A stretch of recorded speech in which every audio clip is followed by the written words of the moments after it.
Genesis 8. But God remembered Noah, and all the wild animals and the livestock that were with him in the ark. And he sent a wind over the earth, and the waters receded. Now the springs of the deep and the floodgates of the heavens had been closed, and the rain had stopped falling from the sky. The water receded steadily from the earth. At the end of the 150 days the water had gone down, and on the 17th day of the 7th month the ark came to rest on the mountains of Ararat.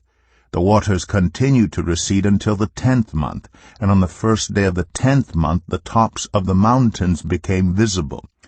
After 40 days Noah opened a window he had made in the ark and sent out a raven, and it kept flying back and forth until the water had dried up from the earth. Then he sent out a dove to see if the water had receded from the surface of the ground. But the dove could find nowhere to perch because there was water over all the surface of the earth, so it returned to Noah in the ark.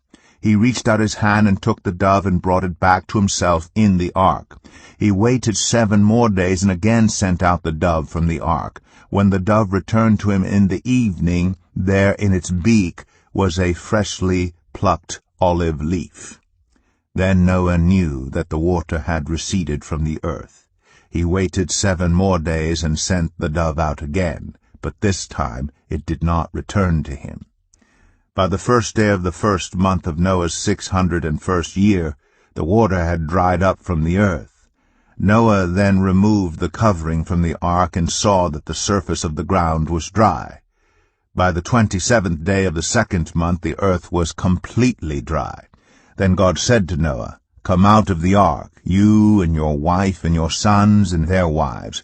Bring out every kind of living creature that is with you, the birds, the animals, and all the creatures that move along the ground, so they can multiply on the earth and be fruitful and increase in number on it." So Noah came out, together with his sons and his wife and his sons' wives. All the animals and all the creatures that move along the ground, and all the birds, everything that moves on land came out of the ark, one kind after another. Then Noah built an altar to the Lord, and taking some of all the clean animals and clean birds, he sacrificed burnt offerings on it. The Lord smelled the pleasing aroma, and said in his heart, "Never again will I curse the ground because of humans, even though every inclination of the human heart is evil from childhood, and never again will I destroy all living creatures as I have done. As long as the earth endures, seed time and harvest, cold and heat, summer and winter, day and night will never cease."